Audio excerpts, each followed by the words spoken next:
Hi, this is Braden Evans. We'll be talking about Shein and their management issues. This is I'm Cameron Barber. I'm Allison Titus. I'm Alexander Parrish. And I'm Tanner Jones. As Braden said, we're going to be talking about Shein's management issues today. So first off, who is Shein?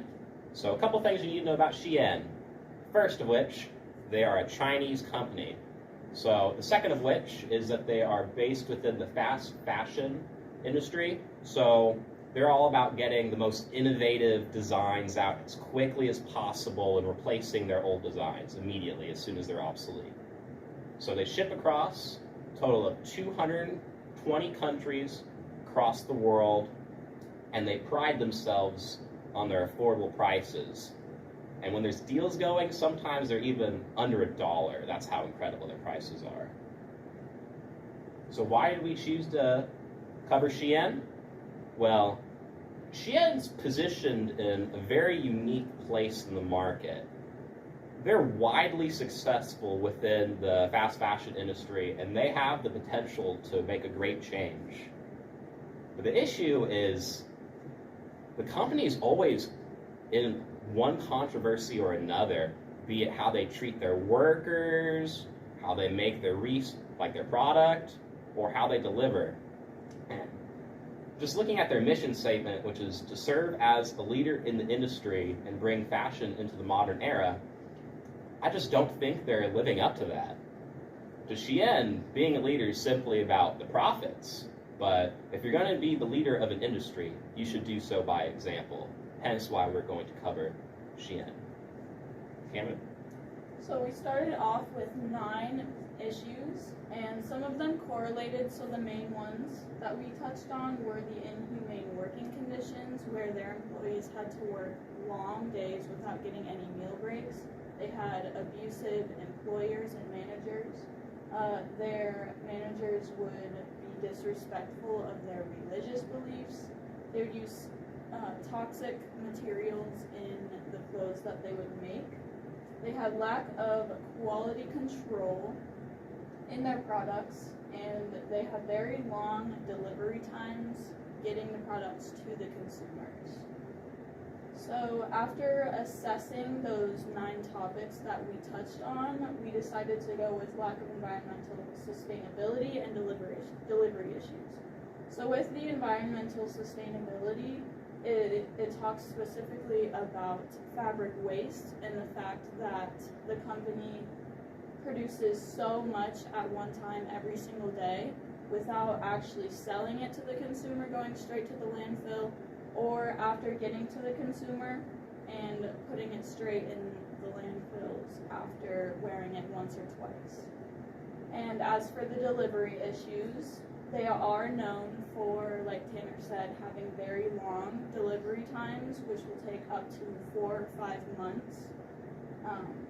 So they definitely are lacking in trust with their consumers and company. And efficient shipping is something that they definitely could work on.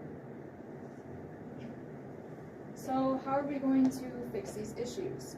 We came up with a plan. We're going to start off with lack of environmental sustainability.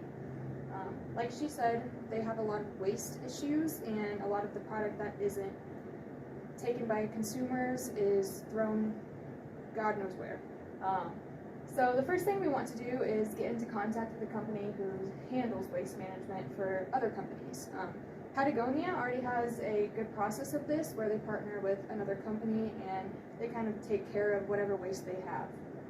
And from there, we also want to implement recycling of our product. And instead of having our unused product end up in a landfill, we want our consumers to send back anything that isn't working out for them. That way we can either reuse it as the same product, or kind of take the pieces of the product and create a new one. This tactic we're using is similar to 4 Days. They do what's called take back bag, where consumers who have purchased products and aren't able to use them will send back in their unused product for us to reuse, and we provide an incentive for them to do that. And then we'll touch on delivery issues. We're gonna kind of mirror Amazon's infrastructure with this. We're going to open more warehouses, and these warehouses are going to be localized in product hotspots. What that means is we're going to go in regions or areas where products are getting purchased more than other areas, and we're going to put warehouses there so that our products will reach the consumers faster. And like I said, we're going to mirror Amazon, but not only are we mirroring them, we're going to partner with them in order to build our infrastructure as they are a well-off company. And we're going to use Amazon's facilities and their delivery trucks, which means using their warehouses and, again, their trucks before we have enough money to get up off of our feet and branch off onto our own once we are successful enough. In order to do so, the call to action, we took initiative in the idea of 4 days doing their take back bag, and we also offer an incentive for customers to receive whenever they fulfill that service of not like recycling, giving back to the company.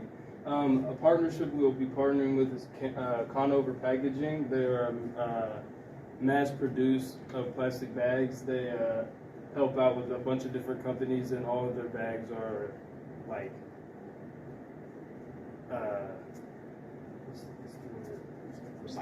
recyclable. Yes.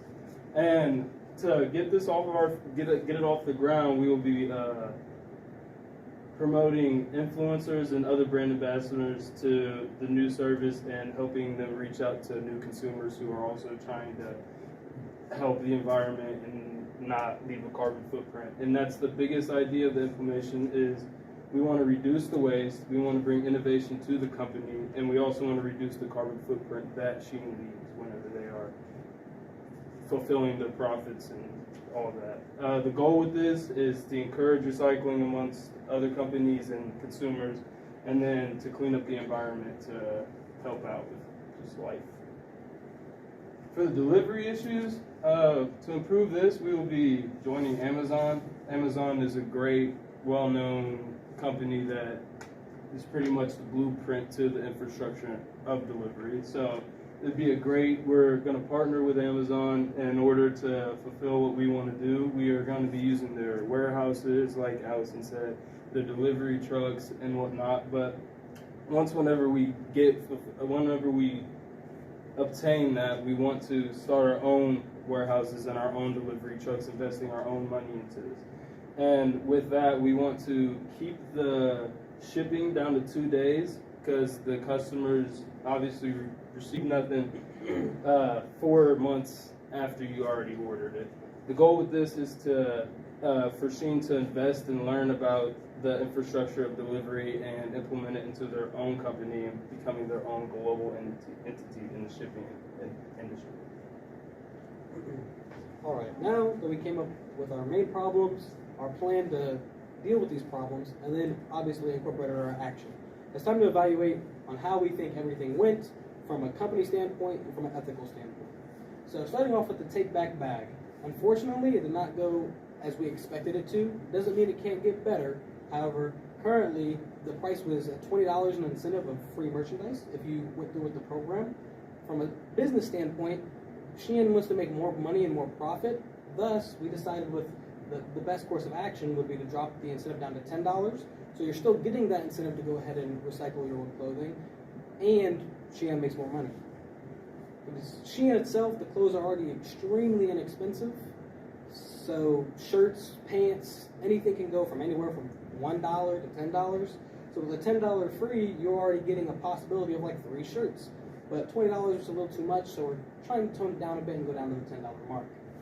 For advertisement reflection, we are trying to develop or outsource and buy a new software that will help us track and monitor how the take back bag has been used, because ultimately we want to target age groups that will be more incentivized to use the $10. For example, if we wanted to go for the 20-year-old market because they were using the take back bag as much, or the 40-year-old market because they were using it more, we should know that as a company, and it would help us at a logistics standpoint.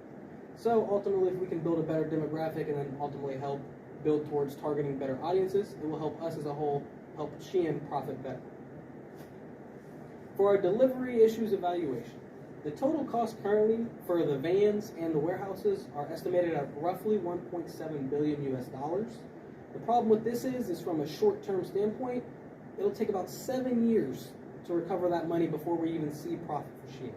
Now, arguably, it's completely worth it because it helps build off some of the rough stigmas Shein's currently developing with.